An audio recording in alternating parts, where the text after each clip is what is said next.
भारत माता की भारत माता की।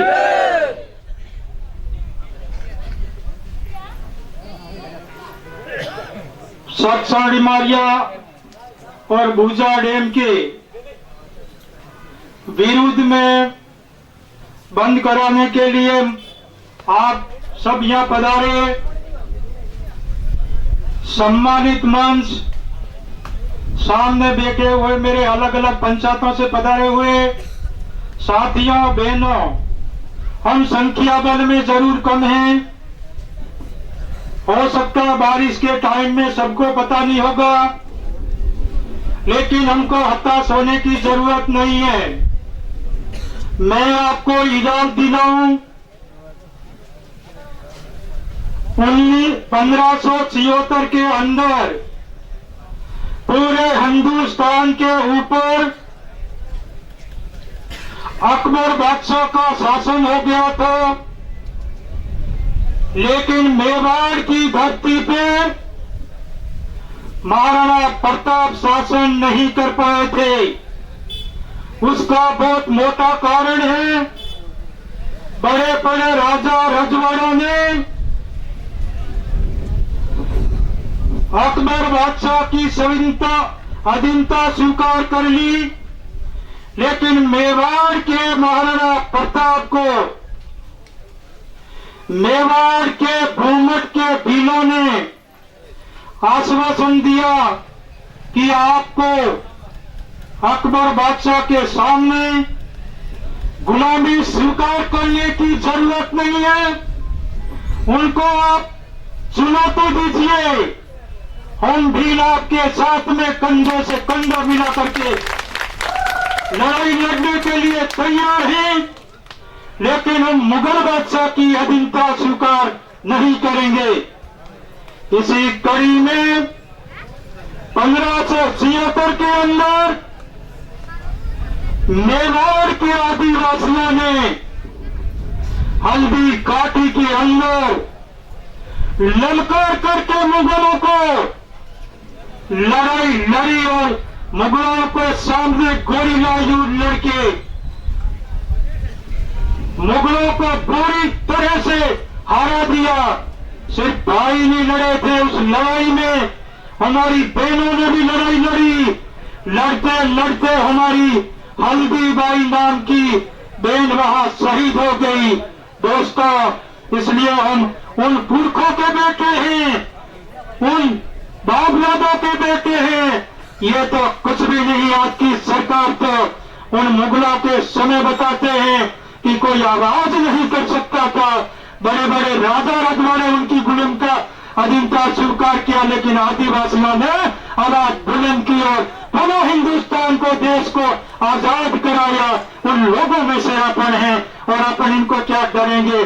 दोस्तों, आप बताते हैं कि एक बार जंगल में बकरियां चराने के लिए आदिवासी भाई गया और वहां जंगल को में शेर का बच्चा मिला, उसको उठा करके घर पे ले आए, बकरियों का दूध पिलाया, पाला पोसा बड़ा किया और शेर समझने लगा कि मैं तो बकरी का बच्चा हूं और मुझे तो बकरी के तरह और पाला खाना चाहिए, ठोकरी खानी चाहिए, पेड़ के पत्ते खाने चाहिए।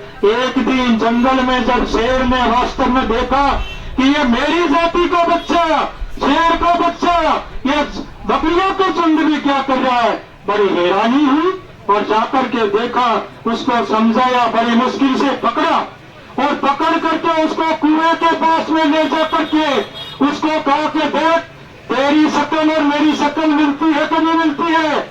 बच्चे ने कहा कि मिलती है और उसने कहा कि जैसा मैं दहाड़ता हूं वैसा तू भी दहाड़।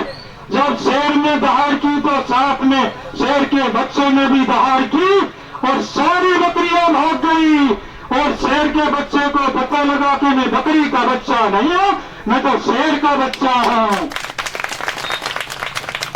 तो दोस्तों, मेरे प्यारे भाइयों, आज हमारी बाप दादा की जमीन, पुरखों की जमीन, हमारी जमीन, यहाँ पे पीढ़ी दर पीढ़ी हम रहने वाले, हमारी जमीन की कीमत कोई दूसरा करे।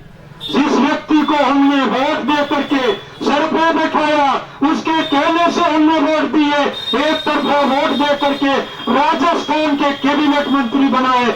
और कल परसों के मेरे आदरणीय भाई विनोद जी ने इंटरव्यू लिया तो उनके सामने कहते हैं कि मैंने फिक्स कर दिया प्रति बीघा पे 8,35,000 रुपए देने पड़ेंगे। अरे आप कौन होते हैं हमारी जमीन की कीमत तय करने वाले? हमारी जमीन की कीमत हम तय करेंगे, हम जमीन के मालिक हैं, हमको जमीन देनी है या नहीं देनी है। आपको तो सिर्फ वोट दिए हैं, आपको वोट दिए हैं तो विकास के काम के लिए दिए हैं, आपको वोट इसलिए दिए हैं कि आप विकास के काम करें, एससी एसटी पिछड़ा वर्ग, मजदूर, किसान, महिला की सुरक्षा करें, आप शिक्षक, स्वास्थ्य और मजदूरी की व्यवस्था करें। आपको हमने इसलिए वोट नहीं दिए हैं कि आप लोग हमारी जमीन की कीमत करें। आदिवासियों में प्रथा है, आदिवासियों में सामूहिक प्रथा है, हम पूरा जोर लगाएंगे। मारवा भी मैंने कहा है या दोबारा कह रहा हूं कि यहाँ के लोगों के हम तो नहीं आते हैं दूर क्षेत्र में, लेकिन आप हमारे भाई हैं, आप हमारे सगा संबंधी हैं, इसलिए मैं आपको विश्वास दिलाता हूं हमारे शरीर में खून की एक बूंद होगी तब तक हम इस बात के लिए लड़ाई लड़ेंगे। आप लोगों को घबराने की जरूरत नहीं है, इसलिए मैं आपको निवेदन करने के लिए यहाँ आया हूँ और हम लड़ाई लड़ने वाले हैं और लड़ते रहेंगे। हम आजादी की लड़ाई लड़ सकते हैं तो ये तो क्या लड़ाई होती है दोस्तों। मैं आपको अपना निवेदन करूं, हमारे देश के अंदर ईस्ट इंडिया कंपनी आई, ईस्ट इंडिया कंपनी ने देखा और पहले तो कहा कि हम तो व्यापार करने के लिए आए हैं, हमने देखा कि ये व्यापार करेंगे, लेकिन धीरे धीरे उन्होंने व्यापार का दायरा बढ़ाया। व्यापार का दायरा बढ़ाने के बाद में उनके खुद के सैनिक हुए और हमारे पे जुल्म किया, हमारे संसाधनों पे कब्जा किया और हमारे देश को गुलाम बना करके वो यहाँ के राजा बन गए और राजा की तरह यहाँ पे हमारे पे शोषण करने लगे।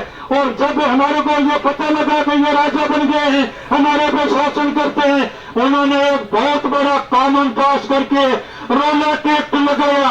रोलर एक्ट में साथियों ये था कि वो सिर्फ रोलर एक्ट में वो कितना अपने से जमीन का लगान लेंगे और विरोध करेगा तो उस आदमी को 2 साल के लिए जेल में डालेंगे, मार भी सकेंगे, जान से भी मारेंगे। इस प्रकार का जब उन्होंने कानून बनाया तो पूरे हिंदुस्तान के आदिवासियों ने विरोध किया कि ये कानून हमको मान्य नहीं है, हम भारत के नागरिक हैं, भारत के नागरिक होने के नाते आप बाहर के आए हुए लोगों का कानून हम नहीं मानते हैं। तो 19 नवंबर 1920 को जब उन्होंने गांधी जी के नेतृत्व में असहयोग आंदोलन किया और पूरे भारत में आंदोलन किया तो यहाँ के जो शासन करते थे, अंग्रेज शासन करते थे, पूरी भारत की जनता उठ गई तो यहाँ से भारत को छोड़ करके भागना पड़ा। तो इसलिए मैं निवेदन कर दूं, ये छोटी मोटी बात है, आपको डराने की बात करते हैं, हमारे वोटों की ताकत से राजकीय शक्ति का उपयोग करते हैं। हम लोग उनको कह रहे हैं कि आप राजकीय शक्ति का, हमारी शक्ति का उपयोग हमारे को गुलाम करने के लिए, हमारी जमीन को बिखराने के लिए आप मत कीजिए, हमारा सहयोग कीजिए। आप में यदि हिम्मत है, यदि आप वास्तव में आदिवासियों का हित चाहिए, आदिवासियों का भला चाहते हैं तो बाबूलाल जी माननीय मंत्री महोदय आपका इस्तीफा मुख्यमंत्री को भेज दीजिए, यह ध्यान बंद हो जाएगा। और हम आपको विश्वास दिलाते हैं कि आने वाले चुनावों में आपको भारतीय जनता पार्टी यदि आपको टिकट नहीं देता है, आप निर्दलीय खड़े हो जाइए, निर्दलीय खड़े हो जाएंगे तो भी हम आपको भारी मतों से जिताएंगे। लेकिन आप बीजेपी की कटपुतली बन करके हमारी जमीन की कीमत मत कीजिए, हमारे से टक्कर मत लीजिए। हम आदिवासी हैं, आजादी में कोई किसी से नहीं डरता।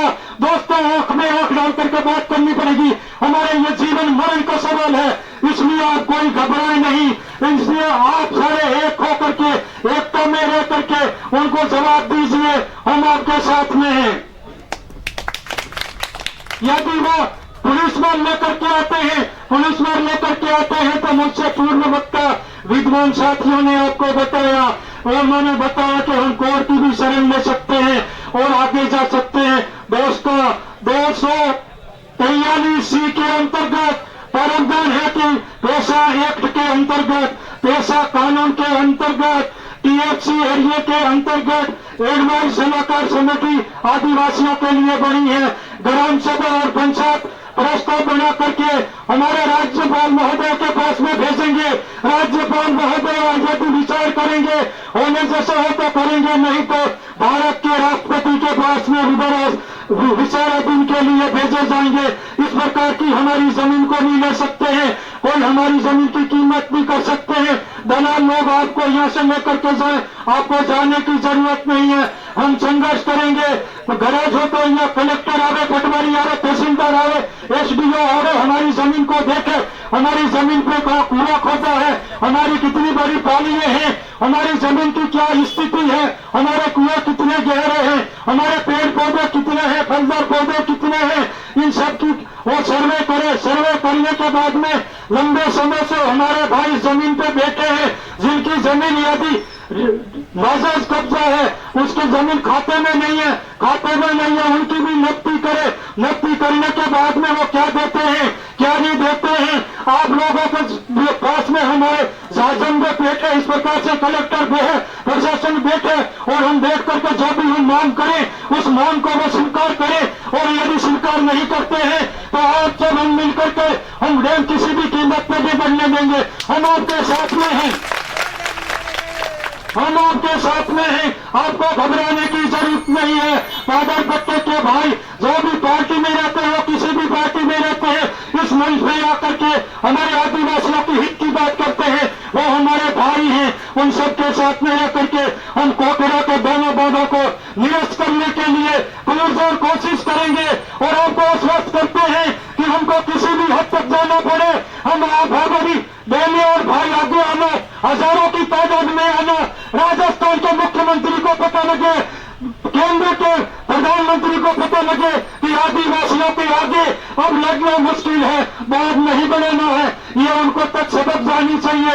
यदि मारवाड़ को पानी पिलाना है तो मुंशी लोकल को बांध करके अब कोटा से पानी ला करके मारवाड़ को पानी पिलाइए। हम पानी के लिए मना नहीं करते हैं, लेकिन हमारे यहाँ के लोग दर की खबरें खाए, बेघर हो जाए, हमारी बहनें रोती फिरे, हमारे भाई रोते फिरे, हम कभी सहन नहीं करेंगे। मुझे इस वक्त पे आप लोगों ने बुलाया, और जब बुलाओगे आपके बीच में खड़े रहेंगे। रात को बुलाएंगे, रात को आएंगे, पूरी टीम आपके साथ में है, आदिवासी परिवार आपके साथ में है, आदिवासी संगठन आपके साथ में है। हमें कोई डरा नहीं सकता है, हम संविधान से लड़ेंगे।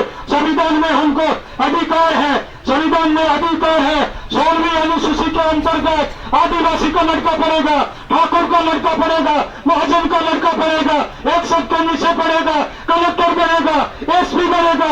इस प्रकार का अधिकार दिया तो हम भी आपके बीच में आकर के आज बड़ी बड़ी बातें करते हैं। यदि ये संविधान नहीं बना होता तो कमला शंकर भी आज जंगल में बकरियां चलाता। बाबूलाल जी खराड़ी साहब आज आगे पीछे आपने ताकत दी है, पुलिस घूम रही है। बाबूलाल जी खराड़ी साहब भी शायद जंगल के खड़ोता वाले जंगल में कहीं भैंसे चराते या नदी पे मछलियां मारते, उनको कोई नहीं पहचानता।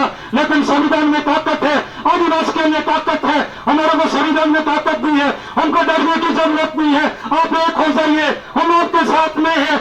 इस मौके पे हमको बुलाया, आप सभी को अंतर हृदय से बहुत बहुत धन्यवाद। जय हिंद, जय आदिवासी। धन्यवाद। हमारे भाई साहब कमला शंकर जी ने